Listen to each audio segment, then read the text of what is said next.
Well, thank you very much, Deb and Michael and Julie, for inviting me here today. I must admit, I was a little surprised to get invited to speak here today before such a distinguished number of people and also such a passionate people about a cause that is really important in the United States. Just out of curiosity, out of show of hands, how many people have either heard of me or have no idea in the world who I am? Just out of... Almost everybody. I mean, I'm humbled by that, by the way.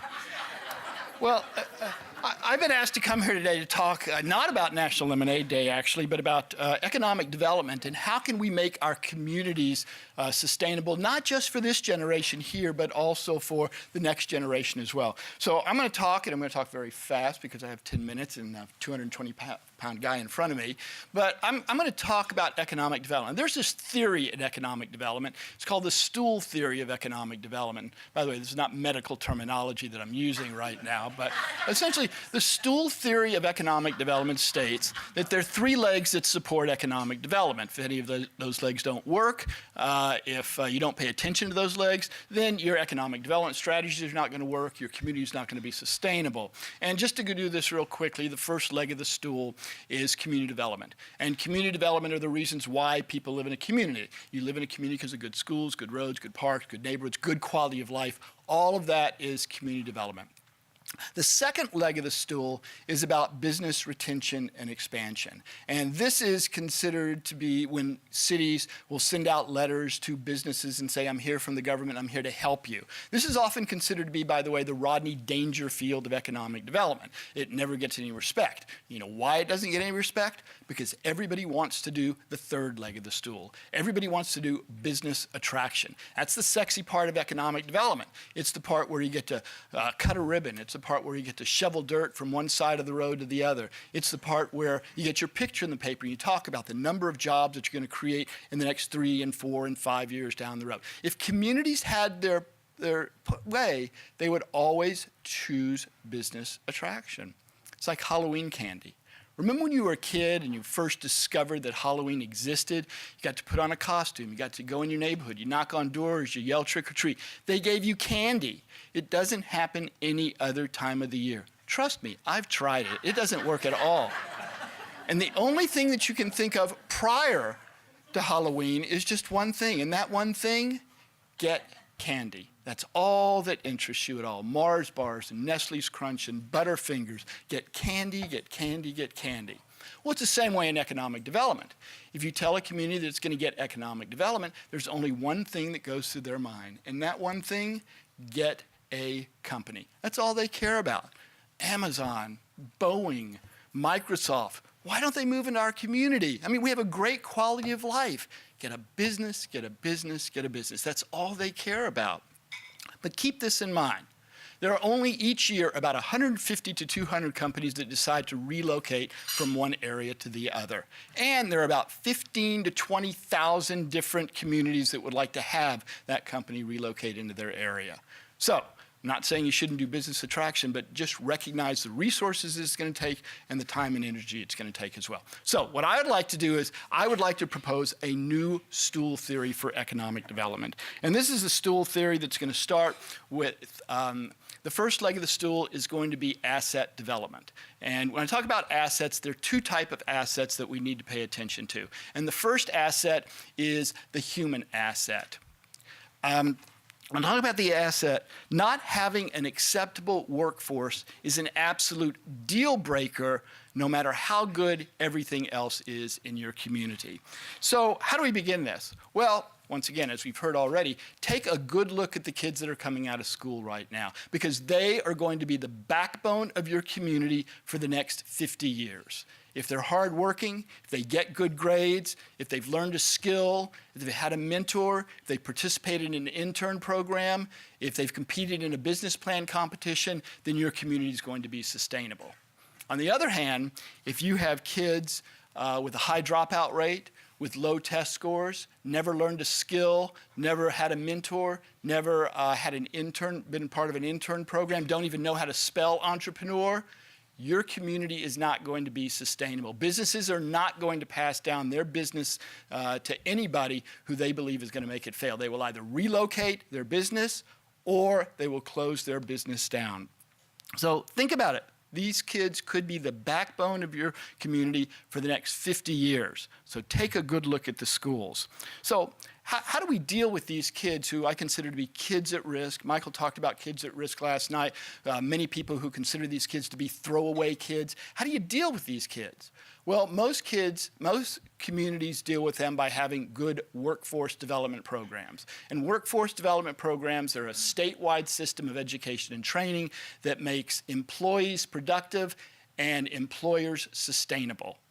So what we need to do right now really is take a good look and redefine exactly what education is right now. Because it doesn't matter whether it's the government or private sector or the military, they spend more money on the education and training of their employees than all the colleges and universities combined. So we need to redefine exactly what we talk about when we talk about education. And Michael touched about it last night. We're not saying that college isn't bad, but most of the time we think about education, we think about going to a four-year university and then going out and get a job. Well, that's not all that's going to happen in the future, because many of the jobs, a good 40% of the jobs in the future, are actually not going to need a college education, but they will need some sort of certification. So economic developers need to take a look around and put combinations of business and education together. They need to take a look at workforce development programs and recognize how important those programs are. They need to take a look at technical colleges and community colleges, take a look at mentor programs and intern programs. All of these are really important programs. And then they need to make sure that they have good educational institutions in their community. They need to make sure that they have opportunities to upgrade the skills and learn new state-of-the-art tools in particular businesses so that we can avoid the obsolescence of many of the businesses as well. Education is not just about scholarship. It's about successful adulthood, okay? The second type of asset that's really important that I think we need to be aware of are the unique assets. And when I talk about unique assets, I'm talking about things that attract people to a community, so the unique assets that you have in your community as well. It's sort of like, I was talking to Julie the other day, and I noticed that she had just gorgeous earrings, and they're wonderful earrings, and I really like them. And I asked her, if I were to ask you if I could have those earrings to give to my girlfriend, would you just give them to me for free? And of course she said no. And the reason she said no is not because she said to herself, I can't believe this guy has a girlfriend. No, the reason she said that is because of the fact that they are a unique asset of hers. She loves those earrings, and she loves to show them off. Well, the problem with unique assets is in many communities, they don't recognize all the unique assets that they have. Sort of reminds me of the story of Yogi Berra and the overly enthusiastic baseball fan. It's the bottom of the ninth, and all of a sudden, two people jump out of the baseball stadium onto the playing field stark naked, slide into home plate next to Yogi, and then run back into the stadium and get lost amongst the crowd. Well, Yogi's recounting that story back to his wife later on that evening, and she says to him, were they males or were they females? And he thinks about it for a while and says, I don't know, they were wearing bags over their heads. Now, some of you are going to get that joke later on this evening, okay? But for those of you who get it now, the point that I'm trying to make is that there are too many people who have bags over their heads in the communities. They do not recognize all the unique assets that they have in their communities, those unique assets that can create entrepreneurial opportunities in them as well. So we want to make sure we take a look at the unique assets, and probably because unique assets are part of the quality of life. They're part of the reasons why people move into a community. And probably one of the number one type of unique asset that communities have that attract people are arts and culture. Arts and culture are not just about entertainment.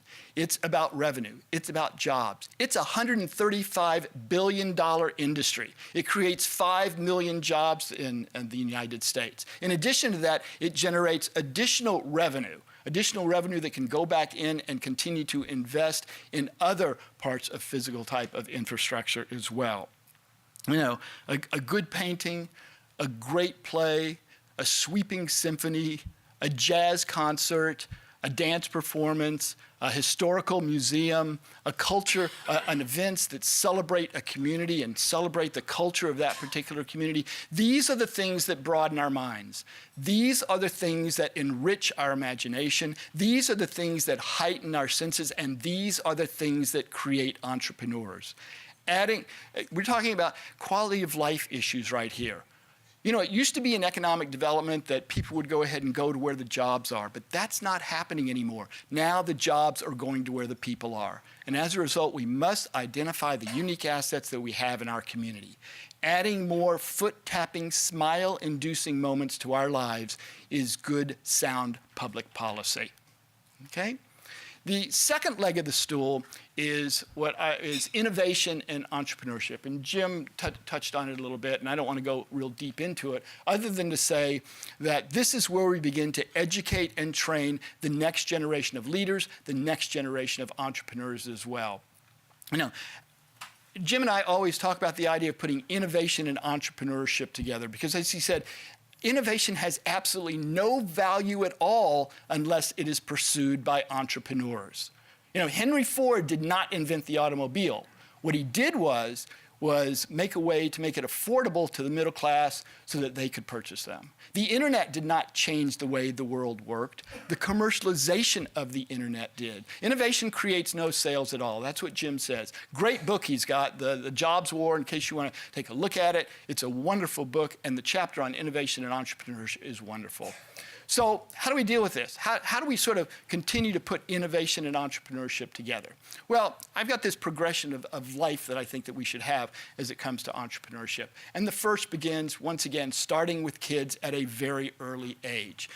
You know, we have outdoor camps, we have sports camps, we need to have more entrepreneurial camps. We need to make sure that National Lemonade Day is recognized all over the country and all over the world. And we go beyond the 36 cities that it's in. We go beyond the million number of lemonade stands that Mike has forecasted for the next couple of years. We need to make sure that young people understand the importance of entrepreneur and recognize what it is, even though it is one of the most difficult words to spell that I can ever imagine, especially when you put it on the keyboard.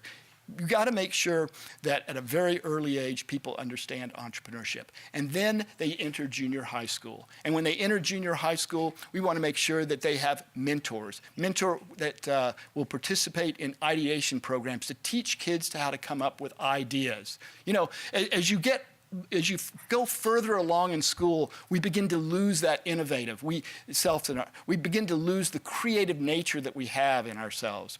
So it reminds me of the story of the little girl who's drawing a picture, and the teacher comes up from behind her and asks what she's drawing. And the little girl says, "Well, I'm drawing a picture of God." And the teacher says, "Well, nobody knows what God looks like." And the little girl says, "Well, they will in a minute." You know, we need to make sure that as we get older in school, we don't drive out that creative sense that young kids have. So then, once they get into junior high school, we want to make sure that they have mentors who can come into classrooms, entrepreneurs who can talk about what it's like to have their own business, what it's like to be their own boss, what it's like to have a group of friends who have the same passion that you do about making a product and services and making money from it as well. And then when we get into senior high school, you want to make sure that you have a business plan competition as well that they can compete in, and that the public sector and the private sector can combine their funds and provide prizes to these people that provide startup funds for them. Let them go off to college, but let them also know that they can go off to college, they can go off to a community, live somewhere else, but they can return home and they've got startup money for a business that they may want to have as well. And then after that becomes Global Entrepreneurship Week. And it's a Kauffman-inspired activity where we recognize, we honor, we celebrate entrepreneurs in our community as well. Okay, and then we have the third leg of the stool. And the third leg of the stool is technical assistance. We need to make sure that these people succeed. The books that I have seen that Michael's put out, the little comic books, the mentor books, are great publications for young kids. We need to continue to make sure that small businesses and entrepreneurs, in fact, do have technical assistance, peer-to-peer mentoring, talking about the idea of market intelligence and staffing assessment and export assessments, all those things that will help build a business and grow a business as well, with a combination of the public and private sector working together in order to achieve this. Now, you would think that this particular thing would be a relatively quick thing to do. I mean, you've got a lot of people working on it. You've got people that with passion and interest in it. But economic development takes time. It doesn't matter whether you have any sort of growth, whether it's a business growth or whether it's a personal growth or community growth, it's going to end up taking time. In fact, I had an experience just recently with a personal growth issue that I'll share with you. I had a birthday not too long ago, and my kids gave me, oh, by the way, I have two kids, one who wants to be a lawyer and the other who's going to need a lawyer. But I have two kids, and they gave me as a birthday gift an exercise video. Now, everybody who knows me knows that I absolutely hate to exercise, don't enjoy it at all. But your kids give you a gift, so you want to make sure that you show them how much you appreciate it. So I took the DVD down, I went downstairs, popped it in the DVD player, and it didn't work. There was some sort of malfunction. So I said, okay, I'm going to deal with this right away because I know it's going to take me a little time to get in shape. So I take the DVD, pop it out of the DVD player, go upstairs, get in the car, drive to the video store, have to stand in line, finally get up to the counter, little blue hair lady at the counter. I put the DVD on the counter. I say, I want to exchange this. This doesn't work. She looks at the DVD and she sees this shapely figure on the cover. And then she looks at me and she says, well, honey, these things take time. Well, you know, so too does economic development. There's no magic genie that's going to come into your community and give you more money at the end of the day than there is at the beginning of the day. There's no such thing as instant gratification when it comes to economic development. You know, they say that there are three types of people in a community: those that make things happen, those that watch things happen, and those that wonder, what the hell is happening? The people in this room are the people that make things happen. You make things happen because you believe in new ideas, strategic thinking, stimulating conversations, and you know what economic development is. You know that your job is not going to end just with Lemonade Day today. The only thing that's going to end right now is this presentation. So thank you very much.